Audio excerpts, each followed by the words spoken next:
Episode 515 of the TV Dudes, recorded November 29th, 2024. A Man on the Inside on Netflix.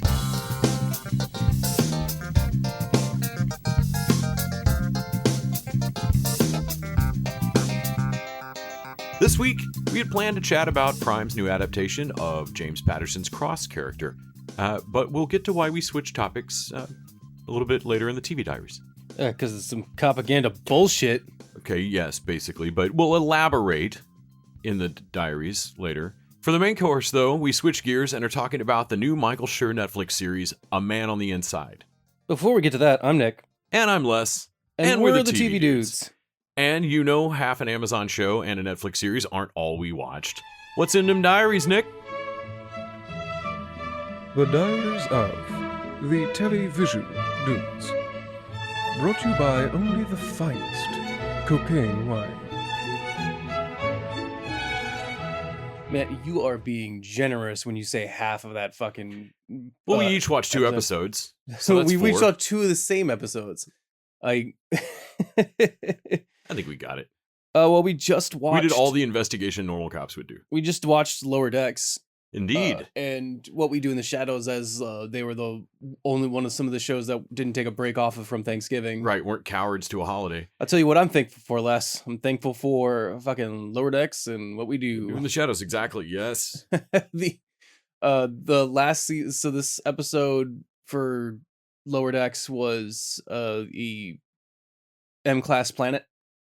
Which I was like, dude, like, have they, like, they don't really do M-Class planets on Lower Decks. And No. I realized, I was like, no, they're a budget-saving episode on a live-action show. The only reason that they're a Trek mainstay, it's the same as doing the cave joke. Yes. Like, it's the same reason, like, oh, no, they don't need done a talking cave? Well, I wonder. Because they don't need to save on the budget Right. ever. Like, we can do every episode as a high-concept weird thing, because it doesn't make a difference. Because it's all cost the same. Yeah. They made fun of it in the Orion thing when it was like, this is basically Greenface. And then I'm like, man, but also you do that every time, technically, when you're going to an M-Class planet. Right. But I guess that's what you got to do, though, to not break the Prime Directive. Yeah. Like, if they're pre-warp, is it like you're going back to, like, our 1900s? Like, you're just getting away with a bunch of shit? No, but they're aliens, though. That's right. That'd be a bunch of aliens wearing us suits. And I guess that would be fine, but also weird. But I don't know if it's weird on a blackface weird or weird on an alien's wearing a human suit weird. Right. Maybe its own special I guess thing. I wouldn't find it as offensive. Like, when it's on the other hand, I'm like, I don't find it offensive when when a alien pretends to be human, I guess. Like, I feel like that'd be a post-warp problem to have, because, like, you're going to have to get your whole society past the horror of aliens. Right. Before we can get to the, like, regular offense of, wait a minute. No. I'm good with you guys being aliens, but now that I look back on it, guys in human face? I think it's only offensive once they become a post-warp society. Right, exactly. And, like, because when maybe Mariner... Maybe that's how Starfleet tells. When Mariner gets...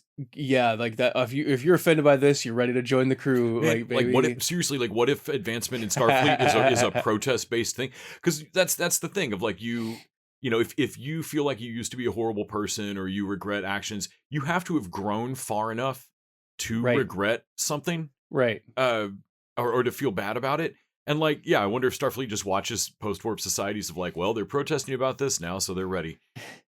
The universal qualification, regret. You're welcome to join the team, baby. I just assumed that because, like, Mariner, when she turned green for Orion, like, she was the one to bring it up. Like, okay, if you're cool with it, if Tendy's cool with it, then I'm cool with it. Like, I feel once you know that each other exist, then it becomes offensive to, like, appropriate. It's I don't know if we were supposed to say that, but you said it. But... So, we also watched What We Do in the Shadows, which was, of course, what's their PIUNE, Puny? Yeah. The undercover cop show that they're shooting across the street, which, of course, it seems like they have forgotten what a TV show is, even though they are fucking, like they're making a documentary. They have a camera crew following them while they're killing PAs on another set. Yeah. Yeah. And yet it somehow doesn't break the reality for me. No. I'm just like, these dumb motherfuckers. No, it in the same way that like it didn't surprise me that we started an episode a week or two ago with discovering a window on the other side of the house. No, it's having a fun with that premise, but also like not breaking it because they're so canonically unobservant and dumb. Right. But I also of course it's just a writer's dream of just making fun of like PAs, assistant directors, director, like actors, and the director of it. Like, oh, now he's just a tin pot dictator. Now next to him is the woman that writes this. Now she's the muse. She Writer, grossly underappreciated. is underappreciated. Also, I love that he's looking for Laszlo thinks the director's in charge at first, and is Mhm. looking for the director, and they ask a PA, point me to who's in charge. Who's your leader? And they It point goes him to the first 80. to the 80s trailer, Yeah, which is just a great in-joke dig. I feel. right. But of course, when you get to the episode writer of like I'm gonna make fun of everybody until I get to the writer, and then slowly the writer is the most magical Right, person right. in the world. Right. Undervalued. but- See, like that's the Deadpool joke. oh yeah, written by the true geniuses here. absolutely. Of course, it all derails because Nandor becomes a PA just immediately somehow. Like He goes jumps, in there to kill the AD and comes out a comes PA. out a PA like I don't know what happened, and then they are arguing over the sweater. Like what is that sweater? Sweated shit. A sweated shirt. I want it. It's It's probably 40% rayon. it's got 50% cotton. it's got this thing in the back 10%. of flap in the back. I'm assuming some hood to protect him from the weather. A pouch in the front, which I'm guessing Inspired comes from by the kangaroo. kangaroos. That must be about 50% 50% polyester, about maybe 40% cotton, and then the rest has got to be 10% rayon. rayon. But the most important question is why the fuck does he have one and I don't? You're just jealous of my swagger. My swagger. Oh my god. So we came to like the conclusion that like T'Lyn in Lower Decks, because this episode was the Tendi and T'Lyn episode, Mhm. and there's just like it's a shame that there's not going to be another season, because another season would put it at least 50-50 of how much T'Lyn there is Mhm. with in Lower Decks. Because right now there'll be less than 50% of Lower Decks has T'Lyn, and that's unacceptable to me. T'Lyn is amazing, Yeah. and is perfect.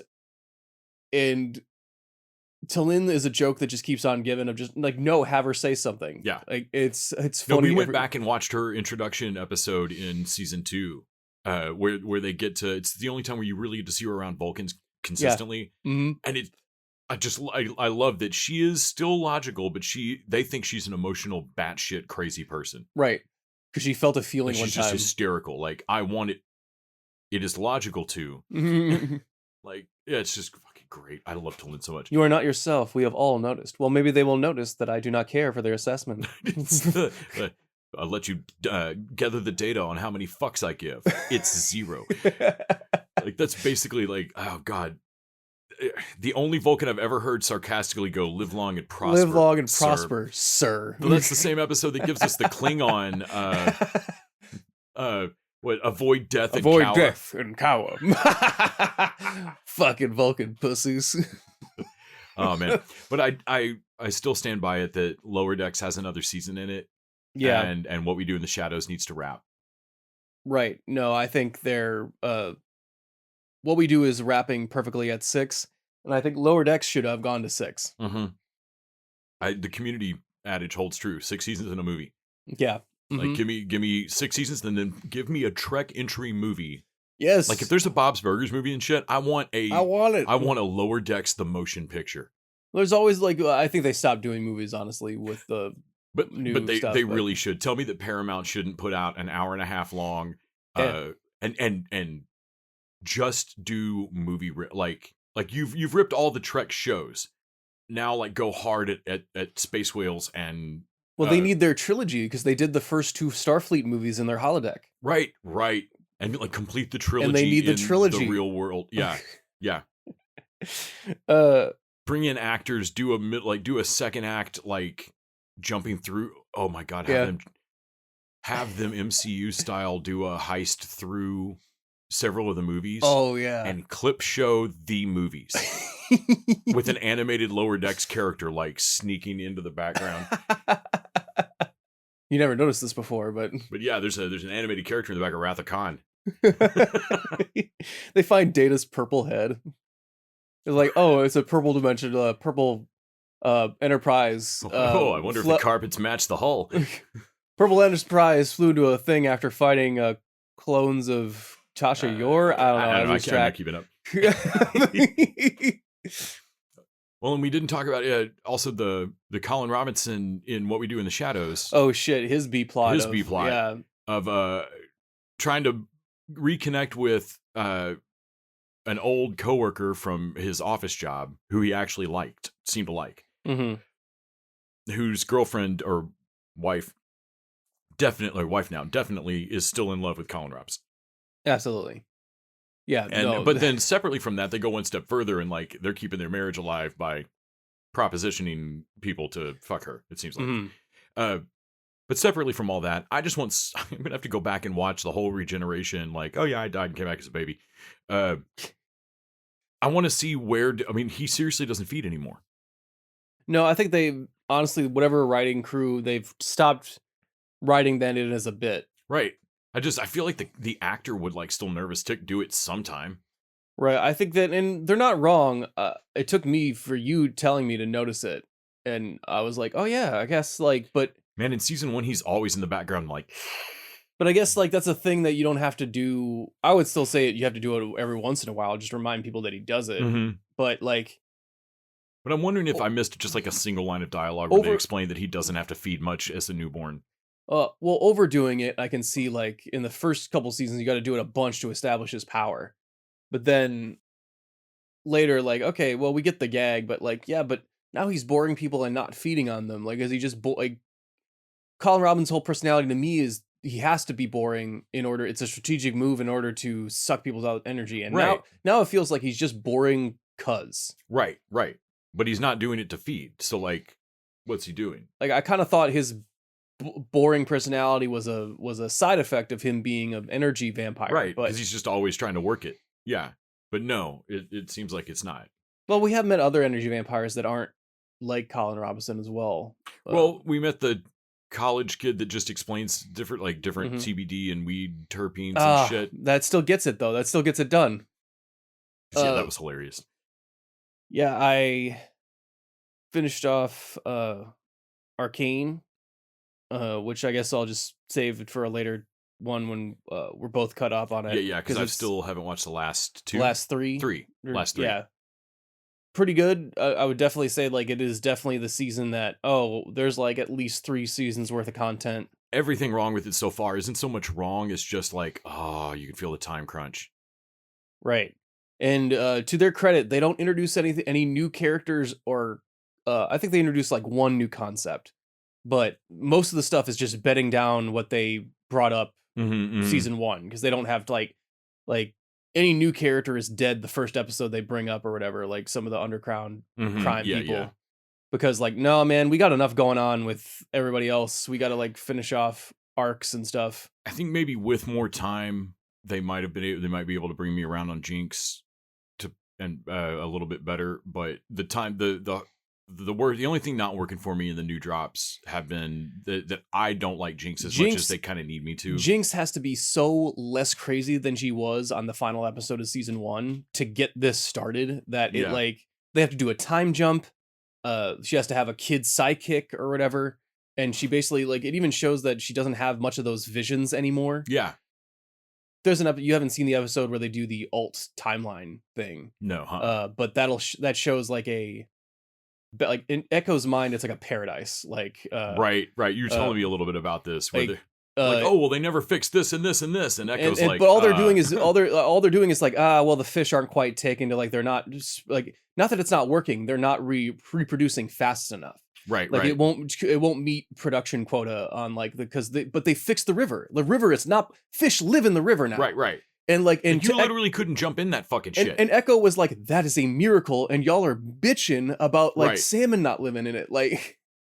I'm telling you, to us, in where I come from, that river being in any way falling into it and not immediately being poisoned is unthinkable to us. Right. So I do like that. I liked it better than Dear Satan, Which- Dear Santa. Dear Santa. No, it was Dear Satan, right? Mm-mm, No, Santa. Santa, but it's spelled weird. No, it's just Santa. Okay, Just, the title of it's just Dear Santa. So Dear Santa is the Jack Black movie where he's Satan that gets written. Yeah. It's letter. it's a I can see how the elevator pitch worked. A dyslexic kid writes a letter to Santa, but he misspells it Satan, and that's enough. The same way that the letters to Santa magically get to the North Pole, writing Satan is enough for it to drop down. Mhm. And I also like the movie's premise of like Jack Black shows up and is like, well, why did you come personally? Like, kid, do you know how many letters from children I get? 0. Mhm. Like, this is a big deal. Sure, I get a lot of manifestos From crazy adult adults, weirdos. but all of that worked. But yeah, no, the kid just literally, I can see how the elevator pitch worked. Nothing else in the movie really does. How the fuck is this written and directed by the Farrelly brothers I mean, it's not with Jack Black in it, and all the energy is so dead? awful or anything. Like some of the writing is actually kind of like you can watch it and go, oh, that's amusing. Like, I can there's see a how lot that, of these ideas I like, a lot of the casting I like. but like the energy of it is all like Wrong. they can't cut on a scene when they need to cut it. Every Mhm. scene cuts a couple seconds too late, Right. or if not just like a full minute too late. And as you can imagine from an elevator pitch like that, the logic doesn't hold super well, and they end up in some territory story-wise where you're like, well, I don't know what you thought the theme of this movie was or the lesson here, but you've lost it now. Well, I mean, there's the whole having a dead brother in the middle for some Dude! reason. Like, Oh my god. well, I mean, I guess Out of what nowhere. I really want for Christmas is my dead brother that died a couple years ago when we both went outside to play in winter and he died. Like, what the? That is such a bait and switch too, because at the start of the movie they get the joke of Jack Black like, and you sent me a list of boring crap. I didn't really read it or anything. The kid knows it's not a list of boring crap. It's a list of one thing: his Yeah. brother. Yeah, he asked for it in a long way, but Right. like, yeah, it's he asked for the thing. Yeah. But yeah, like they can't. Jack Black is consistently delivering. It's not his fault. Mhm. They are hitting. He's hitting the energy he needs to. The editing is not. Even a lot of the jokes are pretty good. Like, I would still say they could be tightened up word wise a little bit, the phrasing or the delivery or whatever. But all of that is like a couple of rehearsals. These are all good comedic actors. That's a there- couple of rehearsals away. I'm trying to remember. Like now, I'm betting there's. I know there are. I can't remember the names of them now. There's like Man of the Year or something. There's Robin Williams movies that also don't cut around him. That think Right. because they have Robin Williams and he has enough energy to just Bicentennial Man or Man of the Year. Like, there's clunker Robin Williams like that, movies. or like he has enough energy to just carry us through a movie, and no human person has enough energy to like. You have to cut them on a certain point Right. at the peak of their Right. We like to say stuff like, it writes itself, or he's got enough energy to carry a whole, right. Robin Williams is on enough coke to light up the Eastern Seaboard kind of thing. But Mm-hmm. but no, people can't really, oh, I'd listen to that guy sing a phone book. You really wouldn't, though. Right. Eddie Murphy and like Brooklyn. Yeah, everybody Vampire can in Brooklyn or, everybody like- can make clunkers, man. Yeah, like there's no way like to it's hard to describe. You'd have to go watch the movie yourself, which I don't really recommend unless you have kids. And even then, the kids are going to be. I feel like to watch Dear Santa, you need to really enjoy like post-mortem, after the fact, like pick apart. Like you have to want to look at the puzzle of why this isn't working. Right. You got to be like us, do you like, just enjoy cars that make a weird noise and just want to dig through the engine?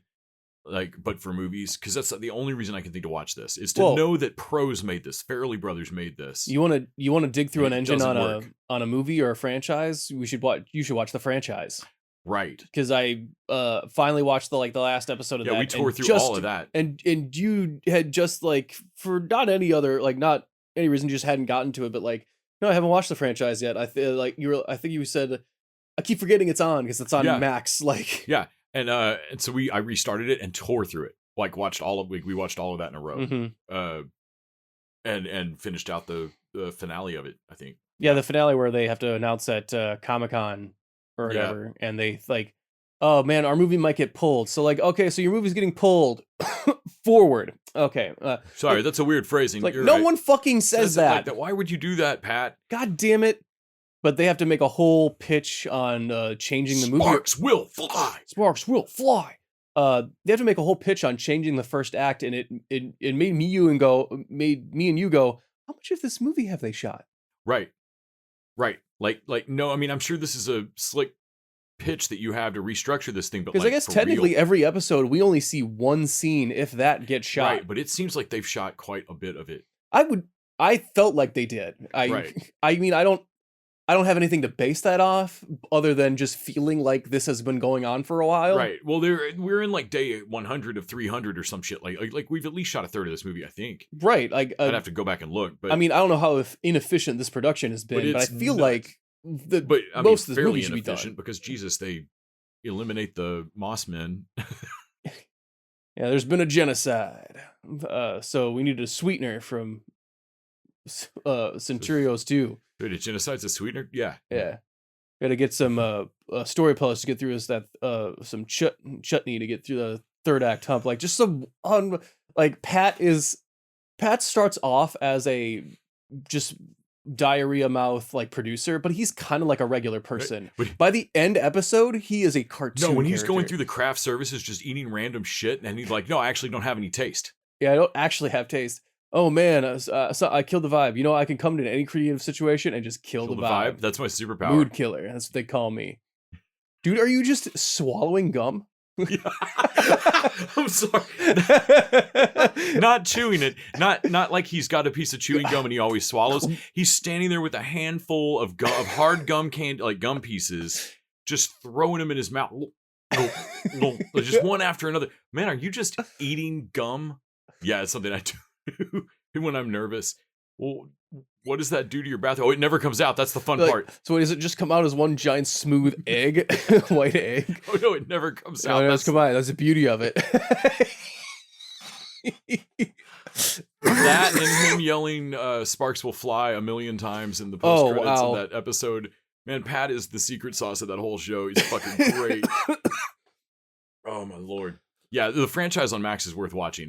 That's a little hidden gem over on that. I channel, really think. enjoyed that, and I do wish it gets a season 2. Yeah, I don't know that it will, but I hope it does. Or if because man, they'd have to get the same actors back. It's not like they can replace anybody. Although that might be a fun honestly, move. that's exactly what I would do. Is we're just recast all of it. We And, recast? Yeah. We had to redo the whole movie. But yeah, when they blew up the bridge, and they blew up the wrong bridge. And then she spends the next like episode or two thinking she's gonna get arrested and like dragged back to that country, to Albania or whatever. And you and me were like, no, I mean, someone was arrested. It was the explosives guy. I'm like, well, yeah, Well, no, I mean, it's his fault. it's got to be his fault because either he blew up the wrong bridge, knowing from being from here, local, did it, and because you have a permit, like the bridge you blew up, if it was the right bridge, you had a permit for it, right? And your cameras were facing the one you were permitted for. Yeah, so it was his, so it's his fault. Like he fucking wired up the fucking wrong bridge, right? Right. Because if it was the opposite and he wired up the right bridge and you were pointing at the wrong one, then you don't have anything to worry about. You blew up the right bridge, you just didn't get it. Yeah, you just didn't get it. Yeah. Like, well, now we're blowing up a CG bridge in post. But even though it's a landmark, but also they blew up the one that's on their money. So I'm like, okay, so you probably didn't get the permit for that one. Right. Okay, so yeah, that's not great. It's for the time of Charlemagne. Oh my god. But I suppose that should bring us to we'll save Cross for the end, I think. So what did you watch, my man? Well, I watched I caught one episode of it. I've caught I think 2 episodes total, probably. Fanny has watched an absolute shit ton of Sister Wives, which there are several shows about Mormon polygamy. This one, like, they aren't the LDS church because the main Mormon church does not do polygamy anymore. That's a huge PR problem for them, and they have moved away from it. Really, I know, it's shocking. You think? But also, like, there are polygamous Mormons who are not, like, there are old school Mormons who are not Warren Jeffers with 1 million child brides in West Texas or whatever. Right. And so these folks are very much the in between, like the reality show. Like, I'm really stunned in the bit I've watched how like actually healthy and supportive the family relationships seem. Like the kids all like each other and the wife like and all. Yeah. Other than the baked in misogyny of right. Occasionally it comes up of like, so could one of them get an extra husband? Ew, no. Like, okay, yeah. well, man, we're back to my problem with it. It's inherently unfair. And honestly, I wonder how appealing those shows are with the growing prevalence of polyamorous relationships. Well, that's what kills me is like, every time they get interviewed, you know, like the episode I watched was like a postseason discussion with all of them. Like reality shows are great at milking 3 or 4 episodes out of every single event. And so like, why wouldn't you do an extra episode of fucking clip show recapping your season? And so they did like a tell-all discussion, and the interviewer kept asking them questions like one of the kids had come out as gay and all this stuff, like, and they're discussing the polygamous community as if there is not a polyamorous community that is secular and has nothing to do with Mormonism. Yeah. And like, this is the only place you could have multiple partners. Like, no. And like, they're like, well, how does the polygamous community feel about homosexuality? And I'm like, well, outside of Utah, it deeply overlaps with the kink community, and it's very much the same. Like, getting to do what you want to do in your bedroom is very much the same struggle for all these groups. Right. And like, or not just bedroom, but in your home. But you can see the interview, like, there was a lot of time of me looking at it going, yeah, for the amount of time y'all spent like putting cameras on this family, y'all haven't dug into, this is not a documentary, this is a reality show. You guys haven't dug into this. You haven't dug into like to what, like and like, it's very much manufactured drama. They just do crazy dumb shit, like, you know. So I watched some of that. Also watched a couple of Lifetime movies, Pool Boy Nightmare and Deadly Threat to My Family, which were trashy 90-minute fun. Tracker was one of the only Paramount shows to not be chicken and take 2 weeks off because of Thanksgiving. So I got to enjoy a new episode of that. Really, really enjoy that procedural series. If you're looking for a case of the week, pretty good series. I would absolutely recommend Tracker. Obviously, I've been keeping up on Parks and Rec and Ghosts and sitcoms like that. Also watched a couple of episodes of Letterkenny. I've been going back and rewatching some early Letterkenny again. Watch them go to Quebec for fishing and meet their doppelgangers the first time they meet Anik. Nobody's fishing in Quebec. I hate Quebec. Get this guy at Puppers.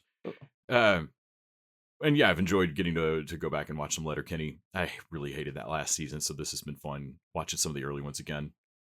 Early Shoresy and stuff like that. Right. Of course, we watched Man on the Inside on Netflix, which we'll discuss in a little bit.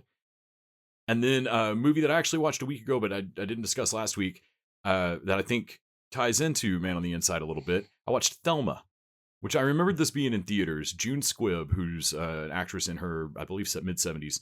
She plays a 93-year-old woman in this. And it's actually one of the two dipshit rulers in Gladiator 2. Plays the grandkid. One of those two pasty idiots plays her grandson. Kiss or whatever the fuck his dumb name is. Parker Posey and Clark Gregg are his parents. It's a really great cast. Richard Roundtree is in it, Shaft. So she gets taken for 10 grand by a phone scammer. Sure. At the start of the movie. And you know, it's what do they say in Man on the Inside? It's old people. It's probably some kind of fraud. It's always fraud. It's always fraud with old people. And so she gets taken for 10 grand. And you're watching it at the start knowing it's a scam. Like, everybody in the audience, like, we've all been through like some level of media training and just growing up in the world. Like, and you're watching it going, oh, come on, no, Thelma, don't do this. And she loses the 10, and her family's like, well, fuck. I mean, just that's what it is. And you can tell that this is the kind of thing that's going to make your family look into whether you need to maybe get assisted living. Like, this is the kind of fuck up that, like, if they fell for it and fucked up, it's just something you fucked up. Well, also, I mean, good for her to have 10 grand to lose, Grandma. Right. Like, she goes digging cash out of like a bunch of different fucking squirreled away places and shit. Puts together this cash. It's fun. But then she's furious about it, and she's very much got her hackles up about, like, no, I am a capable person. I'm embarrassed I got taken, but I'm a capable adult who goes, like, I got to go fix this, and no one will help. Like, no one don't go after this. So she sets about going on a mission of vengeance to get back her 10 grand and stop these people.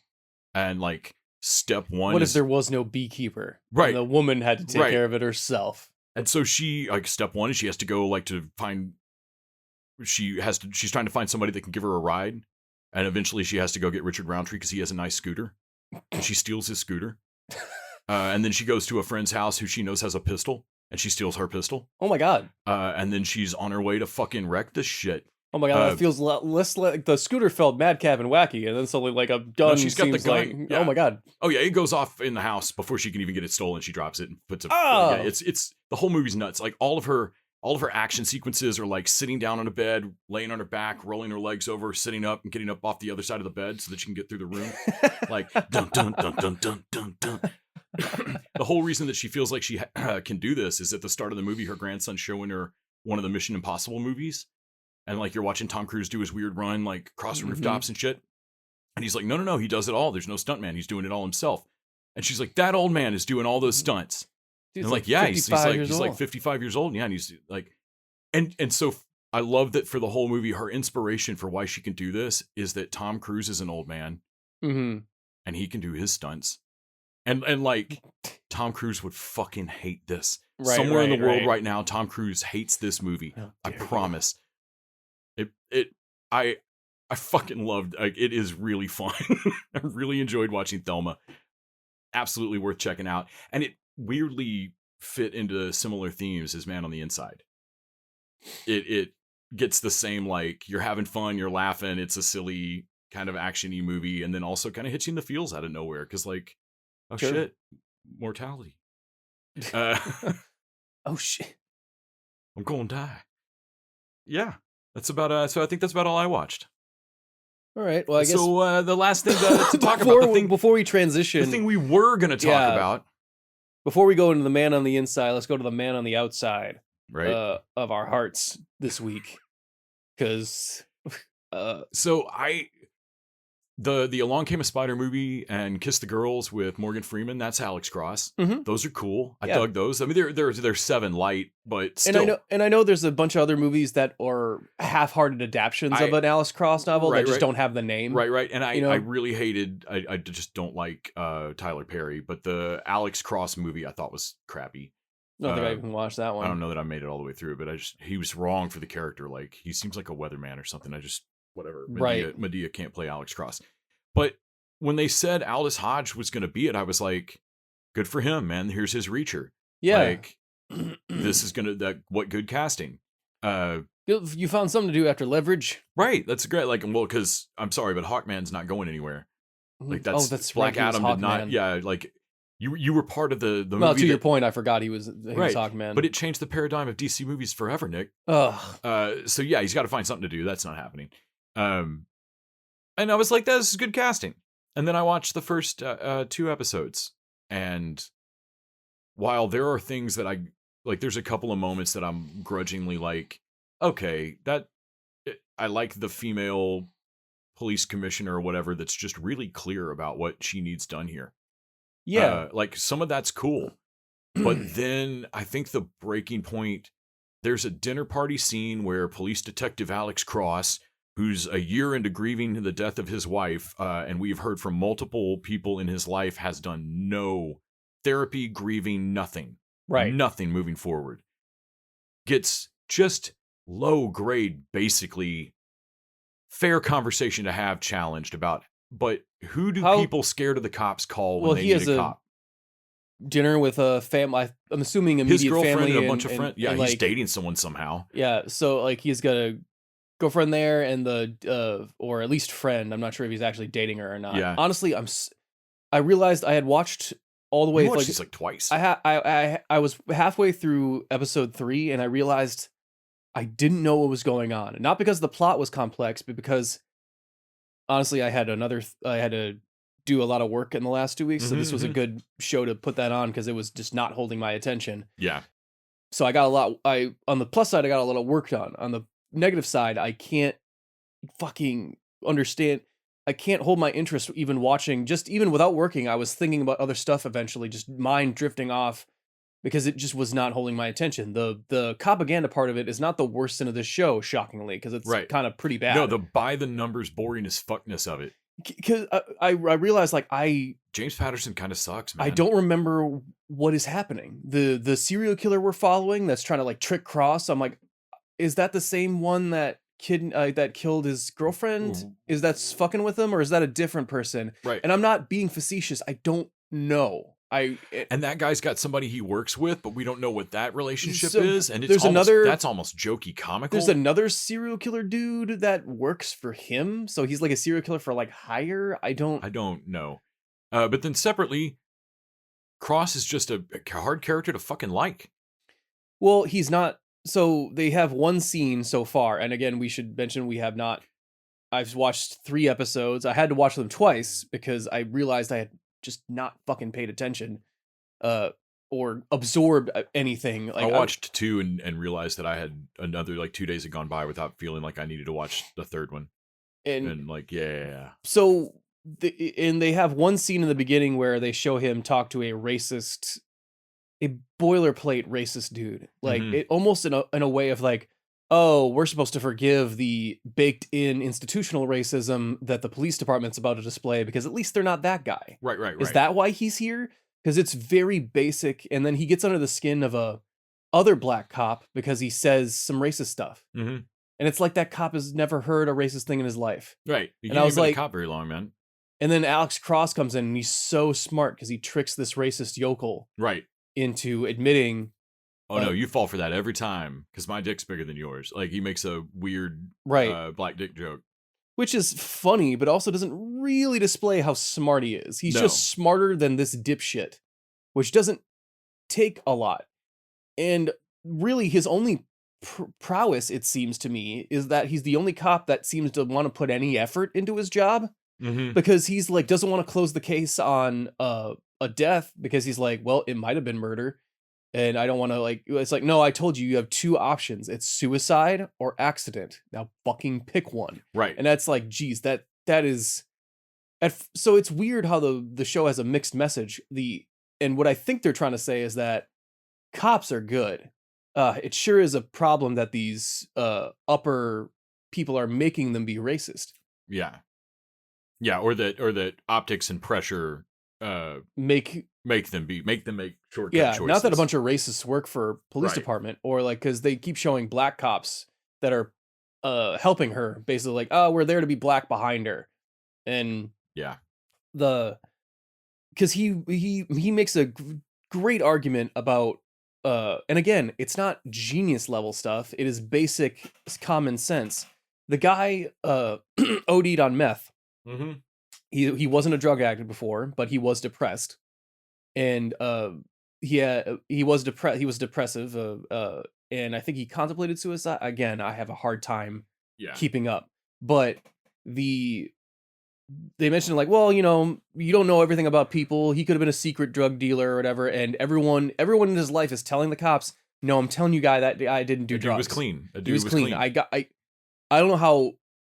And the trick is that there's nothing they can say that would make you believe them. They want to think he's a drug dealer, but even or no, a drug addict. Even Cross's thing of like, okay, fine. So let's say it's a suicide and he meant to kill himself purposely with an OD. Right, because it turns out he has a type of diabetes that and he knew it. Like someone told him, like, no, he knew that if meth specifically would kill him. Was his drug dealer running a 2-for-1 special on Tuesdays? Why did he buy the second package? The second bag. And again, it's not that clever. It just is showing that. And then the police. What it did honestly was reset the level. Like he's the most clever cop, and even he's only doing what I would consider like some basic bitch thinking. Right. And that moves the whole show from like, okay, cool, you're not 7, you're case of the week TNT. And I wanted this to be better than that. And then of course it looks good. And of course the cops are like, or at least his higher up is like, oh, why is there this? Okay, and because he's like, well, he would have known that meth would have killed him. Like, okay, well then it's a suicide, and they give up on the drug addict thing. And he's like, well, okay, if it was a suicide, why did he buy the second bag? Right. Well, who knows why drug addicts do what they do? You see, and it's like, it's honestly too realistic. Of like, yeah, they believe the one part that helps their case, and they'll flip on the theory, and they'll believe 2 things simultaneously. As long as it makes sure they don't have to do any work. Right. Yeah. And they're talking about the protests outside the police department. And again, maybe they're going to make a point of this later in the season. I don't know. I didn't get that far. Don't care. But Cross should be smart enough to not get in that fight in the diner sequence, because like he yells at the guy. Like the guy asks him like, I don't know how you can be a black man and a cop these days. It feels Right. just kind of, he doesn't say traitor to your race, but like he like it just, it feels disingenuous and Right. unhelpful. And like, man, that guy didn't jump him and attack him, or like you said, he didn't yell like anything really horrible at him or anything. But is it really in 2020? Is it not even a fair question of like, hey man, you're a black man and a cop? Is that never given you pause, not once? It's a fair question. It's a fair hit. That's a fair question. It's a tough question, but it's fair. Right. Like and okay, great. So Cross has an answer for like, yes, I have thought about it. My thought is somebody still needs to be the cops, and if I leave, it just makes it worse. Right. No, but like, okay, cool, that's an answer. But his answer is Standing like, up at the shut table the fuck up or I'll beat your ass. Putting that motherfucker into a wall is like what you're making his point. Because he says like, oh, well, here's a scenario. What if at a dinner someone was talking shit? Like, and I'm like, sorry, talking shit. He's bringing up a political point at a dinner, and like, that's really what dinners are for. Like, man. that's what dinners are for here, man. It was going to be either this or like, pro-choice or like, but we're talking about an issue. Like, this is Salon. You know, like. We're going to talk about societal issues here. But also when he's like, all right, so if somebody's, you say you get in a fight at a dinner party and somebody beats your ass, who are you going to call? I'm like, again, you're making my point. In your scenario, I'm being beat up by a cop. By an off-duty cop. So my point stands. Is that when I'm in trouble, I can't call anyone. I can never call you guys. And you have to know that. So no black man can call you guys. So how are you still a cop? Back to my original question. And to the show's point, I don't think the show realizes that. The show seems to think that they're making the point for Cross that like, oh no, cops, right? Like that other guy is wrong because like he should learn to keep his mouth shut. Did Patterson write this book in like '88? Because that's what it feels like. Yeah, and maybe he did. And honestly, I would have been willing to be surprised if this book didn't deal with any racial issues at all, and they tried to add it in. They also want it to be me to be sympathetic in that scene of like, well, but also he flies off the handle because he really needs to go talk to somebody about it. Great, it's been a year, motherfucker. The next scene is, oh, isn't it sad that he is in such a state that he did that? Like, go and I'm talk like, to dude, someone. are you gonna show me an abusive husband? And isn't it sad that he got that angry that he had to hit her? I'm sorry, but like, what the fuck? Taxpayers put a gun on your hip, man. Go to therapy. Yeah, do basic work. His partner is the best character on the show. Absolutely, John Sampson. And I feel like the show is treating him like his partner betrayed him or whatever because you told people that I was working that case. You mean the one where your wife died, where it was definitely a conflict of interest and you couldn't work on that case? You should not work that case? Yeah, I definitely told people you didn't work. You shouldn't work that case because you shouldn't, man. It's not good. And yeah, he's not smart. He's not particularly cool. He's not nice. Like he's not a likable guy. It's hard to watch a show about a guy that is just directly unlikable, and maybe that's the point of the show. He gets better and realizes he needs to let go of his petty grievances to be a better cop at the end. But again, having watched just Rebel Ridge, I'm like, dude, I think audiences are past this propaganda stage. This belongs on CBS with Blue Bloods or something, of how level of pro cop it seems to be, without the at least pro detective or beat cop or whatever, because they do shy a lot of shit onto the upper management, but not cops on a whole, right? Which I feel is just like, I know I'm never going to be really fully happy with a cop show, but somehow this felt more propaganda than Blue Bloods feels more less mealy-mouthed about it and more like, well, at least I know where the fuck you stand. Well, yeah, it's trying to prove an opposite point. I don't know what Cross is trying to say. Right. And I don't think he's trying to say anything. I don't have that high respect for James Patterson as an author, honestly. Yeah. But anyway, yeah, hard pass. Yeah. I would skip that.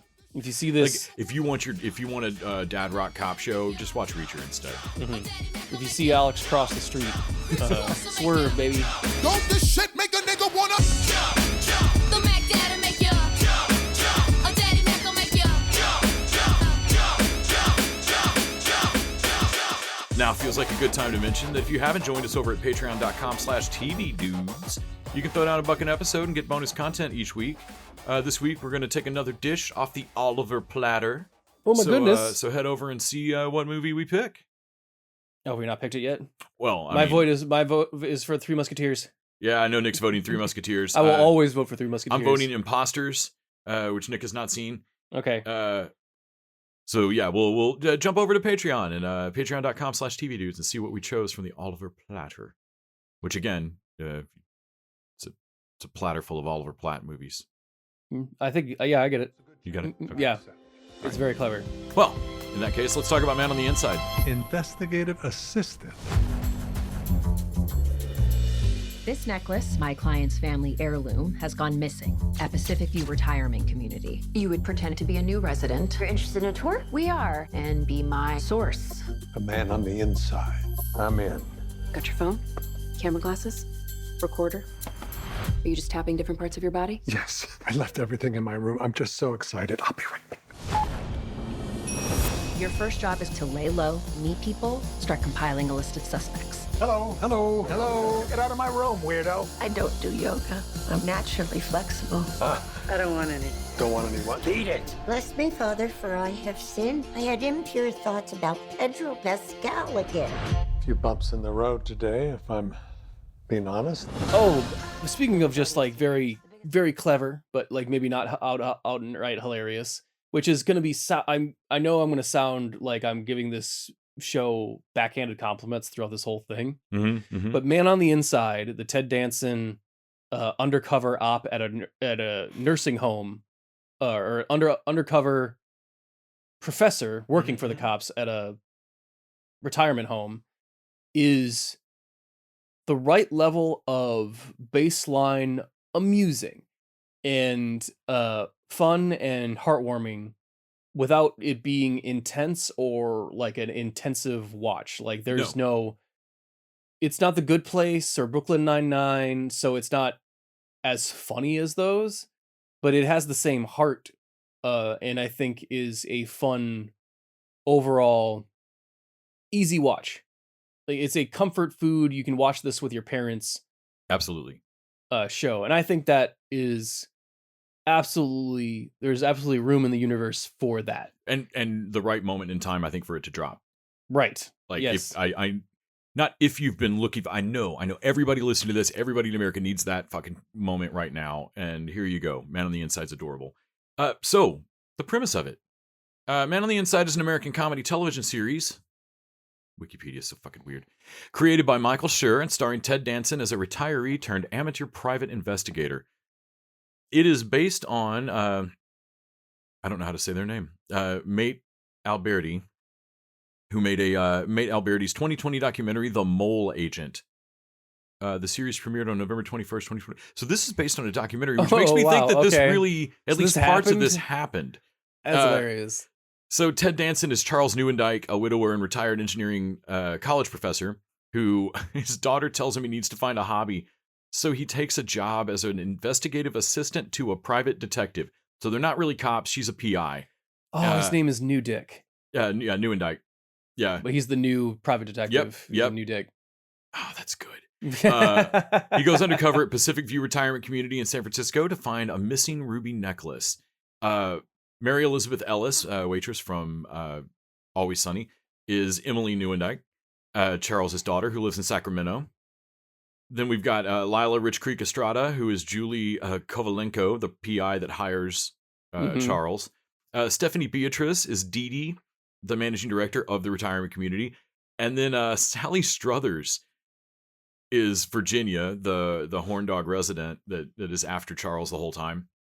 Mark Evan Jackson turns up a couple of times, steals the scenes as Evan, person who hires the PI. And then Eugene Cadero, who desperately needs more to do in this show, but this just feels like he must have like saved Michael Schur's kids' lives or something. Because this role, he gets to play like basically a flawless character. Yeah, he doesn't have to grow. He doesn't have to do anything. He's just there, perfect and supportive every time. Right. Plus it's Eugene Cadero. Like he's just adorable. I love that dude.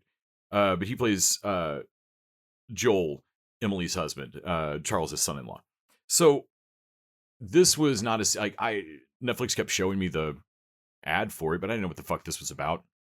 I was thinking we were going to talk about Cross this week, except that I'd watched 2 of Cross and was like, I don't really want to watch the rest of that. We don't have to. We're just going to hate that show. I hate those weeks. Right. And then I saw that this had dropped. So Lisa and I threw this on last Sunday, I think. And they're 22-minute, they're less than 30 minutes, they're half-hour sitcom episodes. We burned through this. Mhm. Like in one afternoon, just tore through this. Well, it's so easy. Right. like, you there's just, you just no- bob along. It's great. What would be detriments to other shows, like somehow the rhythm of this works. There's no raising of the stakes. There's no intense time. There's no time clock on anything. Yeah. I mean, he's Like- got a month to get this done, but like you just watch him spend this month. And there's emotional, you want Charles to deal with the No- grieving of his wife. No and episode stuff, seems to but, end on like a giant cliffhanger. No, it doesn't even have the stakes of only murders in the building, and yet somehow I still cared about the mystery a little bit, and I enjoyed it more than any given season of Only Murders. Right. Like I had more fun just kind of bopping through this. Also, like nobody's the clear, like there's no big villain. Nobody's taking advantage of, like, there's no gross employee at the retirement home that you got to be worried about. There's nobody that's hurting these people. Like, when they solve the mystery, it's more a, all right, that's how that went. Sure. Mhm. And we move on. Like, it's just fun and light and fluffy. And like you said, it's not Brooklyn Nine-Nine. It's not Good Place. It's not a mile a minute jokes. They're not throwing 100 jokes at the wall. But I did laugh several times. Like, you get into a groove with these characters. This is still not the same kind of humor. It's gonna sound like a weird comparison, but the way that Crapopolis is not, holy shit, I can't get my breath. I just snarfed coffee through my nose funny. But the longer I hang out with those characters, the easier it is for them to get in jokes because I know them. Mhm. And that's kind of how this series worked. Like the longer I spent with the old folks in the nursing home, the easier it was for them to get jokes in because you know them. The I can't remember his name now, Eddie, but the other resident that punches Charles in the face. Yeah. All of that shit's hilarious. And like later on, when they're still trying to like check him out of the retirement home without letting Dee Dee know about the ruse and everything, and she's like, "Well, why does Charles? Well, he seems like he's getting along with everybody." Yeah, one of the residents punched him in the face, though. Okay, fair. Well, yeah, Stephanie Beatrice is immediately like suspicious, and she lets go for a while, and then comes back, and then there's an episode where she's like, "So there's like something about Charles, like he was there, and She gathers all the staff. Yes, like I guess with all the stuff, like okay, so he came in and started asking everybody about like their immediately about themselves, and we're like, well, I think he just was awkward his first day, and like was trying to make friends. yeah, And like, well, then like Eddie accused him of trying to steal Janice or whatever, yeah, and punched him in the face while Eddie's insane. Eddie's- like, okay, God damn, that's also damn it. good. also true. Also yeah, good, yeah. right? Like they have a. He's like, It's like- cool.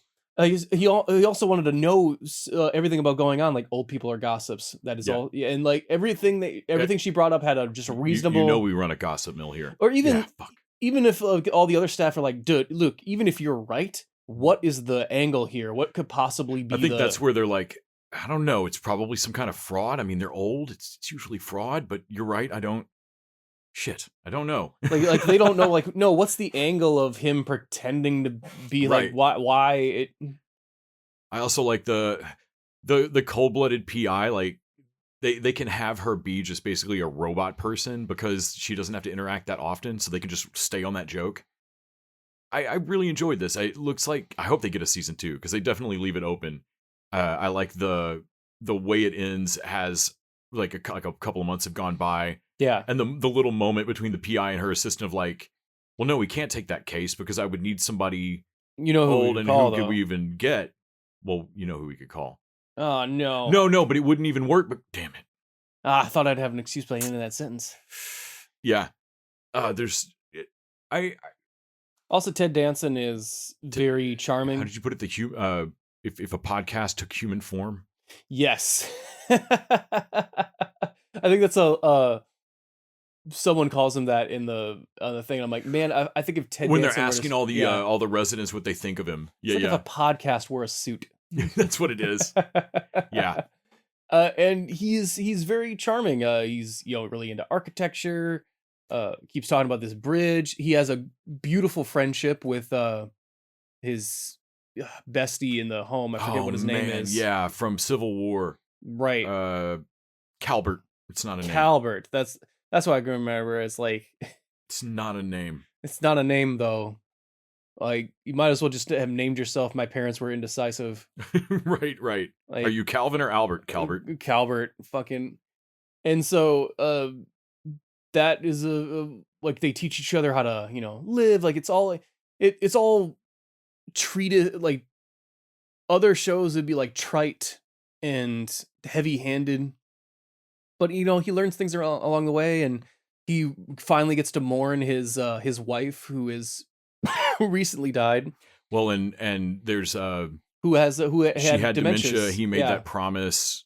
That all is handled beautifully. About like she wanted to stay in her home and not go to memory care. Made her And he made a promise to her, Right. and she died in her home. So like the daughter thinks that that he kept the promise, but and, he's living with the guilt of knowing that he'd already made those arrangements. like the weekend he packed up and it's did, dumb luck that he quote unquote kept that promise. Right.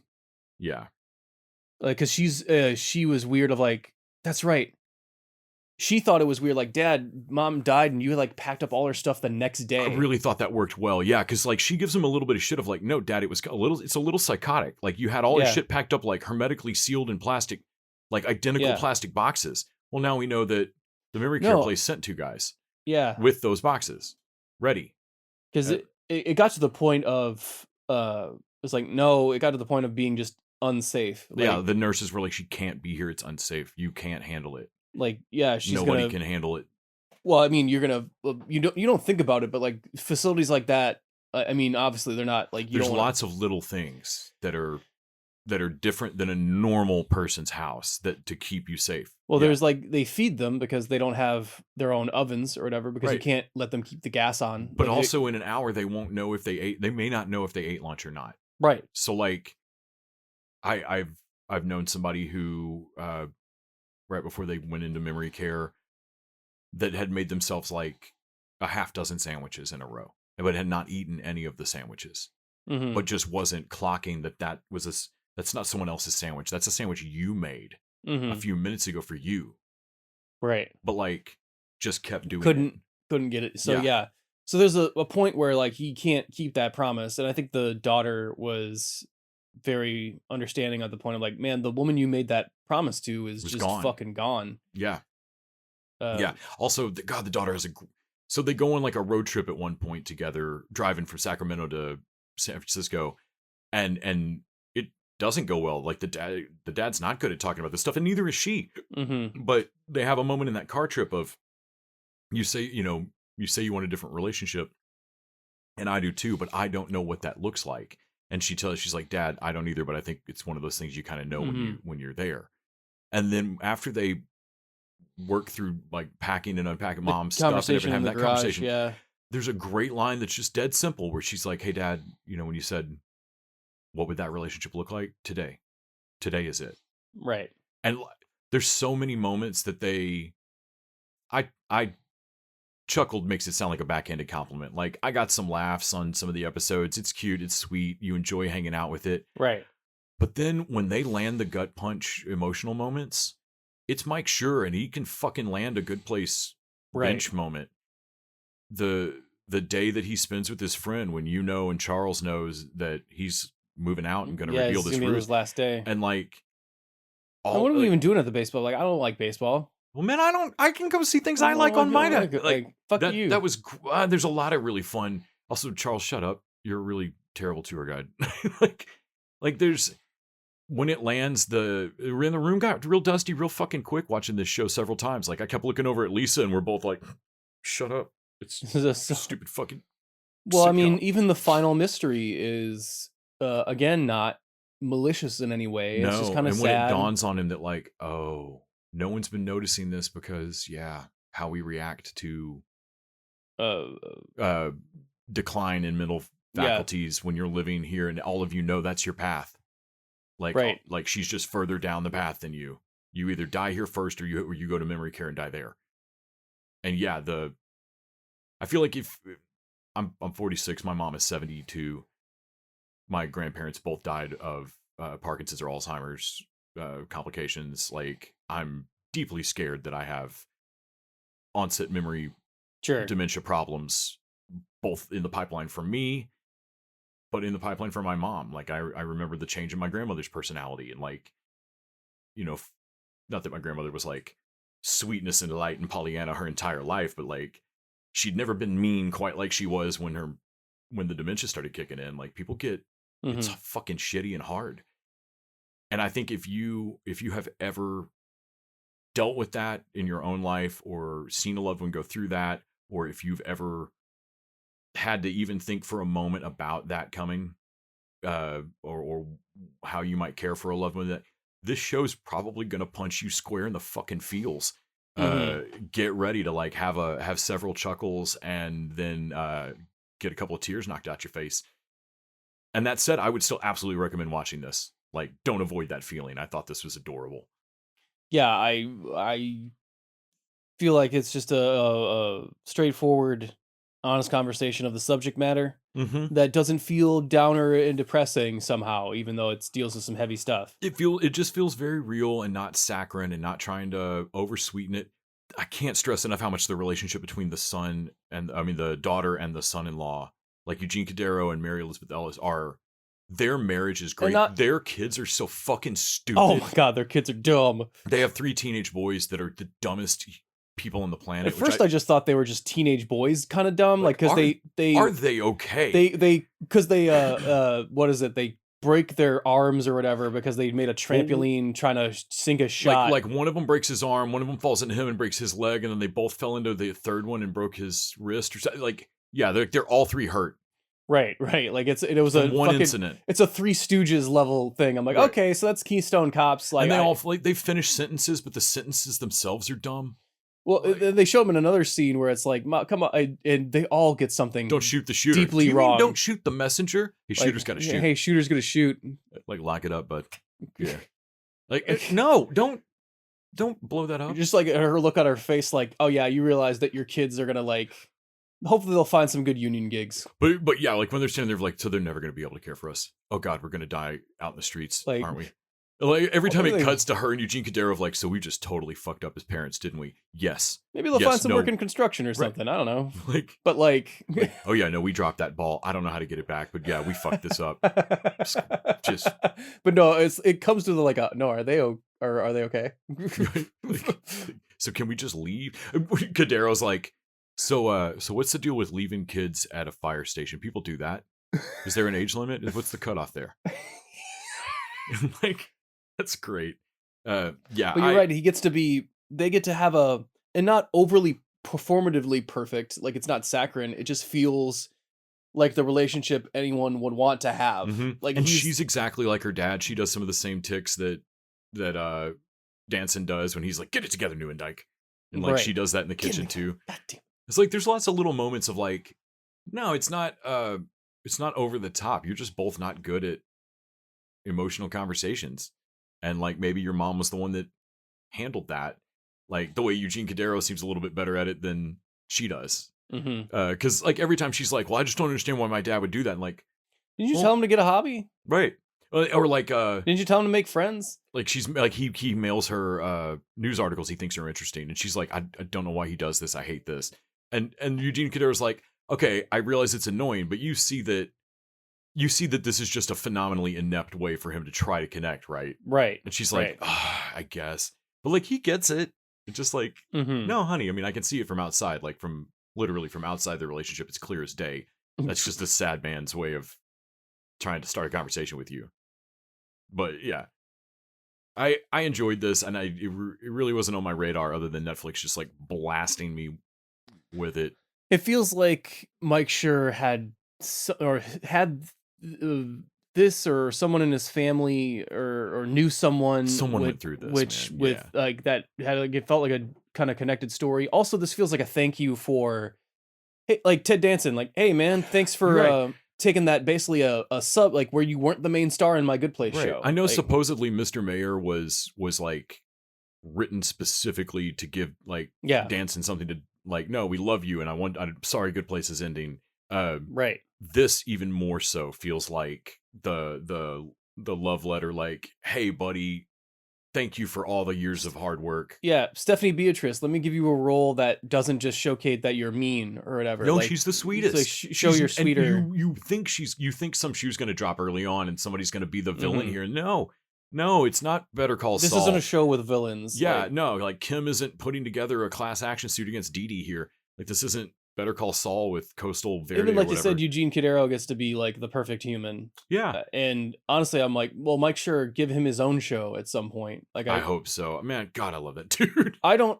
Maybe he's one of those people that needs to be a side character. Maybe he would be too much. Like Paul F. Tompkins, I feel like that. Like I don't think Paul F. I don't think Kadero's got that But problem. I would like to Uh, be proven wrong. Jason Mantzoukas, I don't think should be the center of a show. Right. No, but I would like to see. I would like to see. I would like to test prove the me theory. wrong. You prove me wrong on it, please. Yeah, on like, Cadero.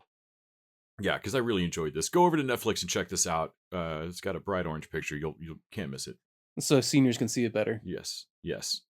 Like a safety cone. Well, I For think a that's streaming probably service. going to wrap it up for us this week. Tune in next week when we discuss Star Wars Skeleton Crew. Wait, Hell yeah! All fucking kids on speeder bikes, there's just baby. nothing else on, is there? Fuck. All right, fine. Come on, don't tell me you're at least it'll be interesting to talk about. I'm Kids on grudgingly speeder bikes? interested. Please don't suck. Please don't suck. Please don't suck. All right. But until next I don't time. wanna make that promise. TV dudes out. Colin Robinson, shut the fuck up. Something weird is going on. What's got into you? I don't know how to be a spy, but it's good for me. Makes me feel useful. All any of us really want is more time with the people we love. This meeting of the resident council is called to order. All the food is too salty. None of the food is salty enough. Everything tastes like pennies, and none of us can feel our arms. He'll be fine. Who's next?